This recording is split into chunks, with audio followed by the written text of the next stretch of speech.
तर थोड्याच वेळामध्ये राज ठाकरे यांची पत्रकार परिषद सुरू होते. त्यापूर्वी राज ठाकरे यांनी एक महत्त्वाची बैठक पण बोलवलेली होती. याच्यात येईल ना, हळू बोललेलं पण ऐकू येईल.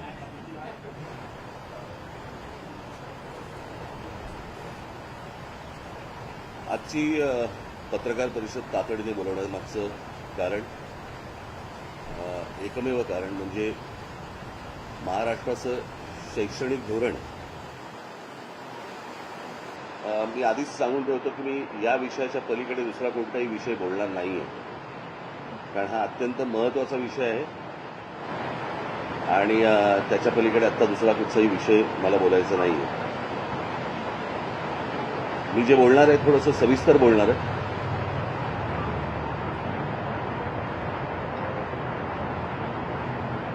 महाराष्ट्र सरकारने त्यांच्या शैक्षणिक धोरणामध्ये असा निर्णय घेतलेला आहे की पहिलीपासून हिंदी सक्तीची करण्याचा. मी माझी 2 पत्र आत्तापर्यंत पहिल्यांदा ज्यावेळेला हे अशा प्रकारची गोष्ट आली त्यावेळेला मी पहिलं माझं पत्र जे काढलं होतं, एक उजळणी म्हणून मी परत एकदा ते पत्र जरा आपल्यासमोर मी वाचून दाखवतो. हे 17 तारखेचं पत्र आहे, 17/4. सस्नेह जय महाराष्ट्र. राज्य शालेय अभ्यासक्रम आराखडा 2024 नुसार महाराष्ट्रात पहिलीपासून हिंदी ही भाषा अनिवार्य करण्यात येणार असल्याचे मी वाचले. आज मी स्वच्छ शब्दात सांगतो की ही सक्ती महाराष्ट्र नवनिर्माण सेना खपवून घेणार नाही. केंद्र सरकारनं सध्या जे सर्वत्र हिंदीकरण करण्याचे प्रयत्न सुरू आहेत ते या राज्यात आम्ही यशस्वी होऊ देणार नाही. आराखडा 2024 नुसार महाराष्ट्रात पहिलीपासून हिंदी ही भाषा अनिवार्य करण्यात येणार असल्याचे मी वाचले. आज मी स्वच्छ शब्दात सांगतो की ही सक्ती महाराष्ट्र नवनिर्माण सेना खपवून घेणार नाही. केंद्र सरकारनं सध्या जे सर्वत्र हिंदीकरण करण्याचे प्रयत्न सुरू आहेत ते या राज्यात आम्ही यशस्वी होऊ देणार नाही. हिंदी ही काही राष्ट्रभाषा नाही, ती एका देशातील इतर भाषांसारखीच राज्यभाषा आहे. ती महाराष्ट्रात म्हणून पहिलीपासून शिकायची. तुमचं त्रिभाषेचं सूत्र जे काही आहे ते सरकारी व्यवहारापुरता मर्यादित ठेवा, त्याला शिक्षणापर्यंत आणू नका.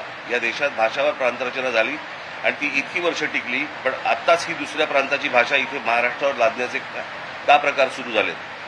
भाषावर प्रांतरचनेच्या तत्वालाच हरताळ फासला जात आहे. प्रत्येक भाषा ही सुंदर असते आणि तिच्या जडणघडण्याच्या मागे एक दीर्घ इतिहास असतो, परंपरा असते आणि ती ज्या राज्याची भाषा असते त्या राज्यात तिचा सन्मान राखलाच गेला पाहिजे. महाराष्ट्रात जसा मराठीचा सन्मान इतर भाषिकांकडून राखला गेला पाहिजे तसा सन्मान इतर राज्यात त्या भाषेचा सर्व भाषिकांकडून राखला गेला पाहिजे. अगदी इतर राज्यात राहणाऱ्या मराठी जनांनी त्या राज्याची भाषा आपली मानली पाहिजे, हा आमचा आग्रहच आहे. पण ते सोडून या देशाची भाषिक परंपराच खेळखेळी करणार असाल तर ते आम्हाला मान्य नाही. आम्ही हिंदू आहोत परंतु हिंदी नाही. महाराष्ट्रावरती हिंदीकरणाचा मुलामा द्यायचा प्रयत्न करणार असाल तर महाराष्ट्र संघर्ष अटळ आहे. या सगळ्याकडे पाहिलं तर लक्षात येतं की सरकार हा संघर्ष मुद्दामून घडवत आहे. येणाऱ्या आगामी निवडणुकांमध्ये मराठी विरुद्ध अमराठी असा संघर्ष घडवून स्वतःचा फायदा घेण्यासाठी हा सगळा अट्टा सुरू आहे का? या राज्यातील अमराठी भाषिकांनी पण सरकारचा हा डाव समजून घ्यावा. त्यांना तुमच्या भाषेबद्दल प्रेम आहे असं काही नाही, पण त्यांना तुमची माथी भडकवून स्वतःची राजकीय पोळी भाजून घ्यायची आहे. आज राज्याची आर्थिक अवस्था बिकट आहे. सरकारकडे योजनांसाठी पैसा शिल्लक नाही. मराठी तरुणी नोकरीच्या प्रतीक्षेत आहेत. कर्जमाफी करून असं निवडणुकीच्या आधी सांगितलं, पण पुढे ती केलीच नाही. त्यामुळे कर्जमाफीच्या आशेवर असलेला शेतकरी निराश आहे आणि उद्योग जगताचे महाराष्ट्राकडे पाठ फिरवल्यासारखी परिस्थिती आहे. जेव्हा सांगण्यासारखे किंवा ठोस दाखवण्यासारखं काहीच नसतं तेव्हा फोडा आणि राज्य करा या ब्रिटिशांचा मंत्र इथे वापरला जातो. अशी शंका यावी अशीच पावलं सरकारकडून उचलली जात आहेत. बरं, हिंदी भाषेची सक्ती महाराष्ट्रातच का? ही अशीच हिंदीची सक्ती दक्षिणेच्या राज्यात कराल का? आणि करून तर बघा, तिथली सरकारं पेटून उठतील, पण इथलं राज्यातील सरकार आणि त्यातील घटक पक्ष निमूटपणे हे सगळं खपून घेतात. म्हणून ही सक्ती केली जात आहे. बाकीच्यांचं आम्हाला माहीत नाही, परंतु आम्हाला त्याच्याशीही देणं घेणं नाही. पण महाराष्ट्र नवनिर्माण सेना हे खपवून घेणार नाही. पुन्हा आजच सांगतोय, महाराष्ट्रात जर पहिलीपासून हिंदी भाषा शिकण्याची सक्ती इथे कराल तर ते खपवून घेतलं जाणार नाही. शालेय अभ्यासक्रमाचं हिंदीची पुस्तकं दुकानामध्ये विकू दिली जाणार नाहीत आणि शाळांना देखील ती पुस्तकं विद्यार्थ्यांना वाटू दिली जाणार नाहीत, याची नोंद शाळा प्रशासनाने घ्यावी. प्रत्येक राज्यात फक्त त्यांच्या भाषेचाच मान राखला गेला पाहिजे. उद्या सर्व राज्यांमध्ये मराठी भाषा पहिलीपासून शिकवाल का? नाही ना. मग ही जबाबदारी मग ही जबरदस्ती इथेच का? हा मुद्दा टाळू नये असं माझं सरकारला आव्हान आहे. पण या आव्हानाला आव्हान देणार असाल आणि हिंदी लादणार असाल तर मात्र संघर्ष अटळ आहे आणि ज्याला फक्त सरकारच जबाबदार राहील. त्यामुळे सरकारने लोकभावनेचा आदर करत हा निर्णय मागे तात्काळ घेण्याचे आदेश द्यावे. माझ्या महाराष्ट्रातील तमाम मराठी मातांना, भगिनींना आणि बांधवांना, तसेच माझ्या मराठी वर्तमानपत्रात आणि मराठी टेलिव्हिजन चॅनल्सवर काम करणाऱ्या सर्व बांधवांना आणि भगिनींना देखील विनंती करतो की यात कोणताही वादविवाद न करता याचा निषेध आणि विरोध करावा. आणि हो, महाराष्ट्रातील इतर राजकीय पक्षांना जर थोडं जरी मराठी भाषेबद्दल प्रेम असेल तर ते देखील त्याला विरोध करतील. आज भाषा सक्ती करत आहेत, उद्या इतर सक्तीचे फतवे काढले जातील. म्हातारी मेल्याचं दुःख नाही, पण काळ सोकावतो. हे माझं पहिलं पत्र होतं.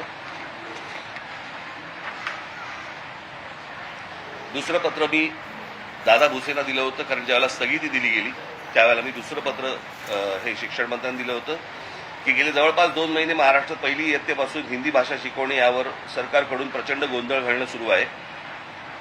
सुरुवातीला पहिल्या इयत्तेपासून 3 भाषा विद्यार्थ्यांना शिकवणार आणि त्यात हिंदी भाषा ही तिसरी सक्तीची भाषा असेल असं घोषित केलं गेलं. ज्याच्या विरोधात महाराष्ट्र नवनिर्माण सेनेने आवाज उठवला आणि ज्याच्यामुळे जनभावना तयार झाली. ती जनभावना इतकी तीव्र होती की सरकारने तिसऱ्या भाषेसाठी हिंदी भाषेची सक्ती केली जाणार नाही असं घोषित केलं. मुळात हिंदी ही काही राष्ट्रभाषा नाही, देशातील इतर प्रांतातील भाषांसारखीच एक भाषा. ती शिकण्याची सक्ती का केली जात आहे? कुठल्या तरी दबावाखाली सरकार घरंगळत का जात होतं हे माहीत नाही, पण मुळात पहिल्या इयत्तेपासून 3 भाषा मुलांना का शिकायला लावायचा हा मुद्दा आहे. मग याबाबत आपण घोषणा केली की महाराष्ट्र राज्य शिक्षण मंडळाचा अभ्यासक्रम असलेल्या शाळांमध्ये इयत्ता पहिलीपासून 2च भाषा शिकवल्या जातील, पण या घोषणेचा लेखी अध्यादेश अजून का आला नाही? माझ्या महाराष्ट्र सैनिकांची माहिती आहे की आधीच्या 3 भाषा शिकवणे आणि त्यात हिंदीचा समावेश करणे या निर्णयाचा आधार घेऊन हिंदी भाषेच्या पुस्तक छपाईला केव्हा सुरुवात झाली आहे. आता पुस्तकं छापली आहेत, मग पुन्हा आपल्याच निर्णयावरती घुमजाव करायचं असं काही करण्याचा सरकारचा काही डाव तर नाही ना? असं काही नसेल असं मी गृहीत धरतो, पण असं काही झालं तर महाराष्ट्र नवनिर्माण सेना जे आंदोलन उभं करेल त्याला सरकार जबाबदार असेल. देशातील अनेक राज्यांनी इयत्ता पहिलीपासून 2च भाषा आणि हिंदीची सक्ती झुगारून दिली. याला कारण त्या राज्यांची भाषिक अस्मिता. कंसात मंत्री महोदय, आपण आपले सहकारी मंत्रिमंडळ हे देखील जन्माने मराठी आहात. आपण इतर राज्यातील हिंदीला विरोध करणाऱ्या शासनकर्त्यांसारखे कधी वागणार आणि आपल्या भाषेची अस्मिता कधी आणि कशी जोपासणार? त्या इतर राज्यांसारखी तीव्र अस्मिता सरकार पण दाखवेल अशी अपेक्षा. त्यामुळे शिक्षण विभागाने इयत्ता पहिलीपासून 2च भाषा शिकवल्या जातील, मराठी आणि इंग्रजी, याचा निर्णय लेखी आदेश लवकरात लवकर जारी करावा ही विनंती मंत्री शालेय हे त्यांच्याकडनं स्टॅम्प पोहोचल्याचं पण याच्यामध्ये पत्र आहे.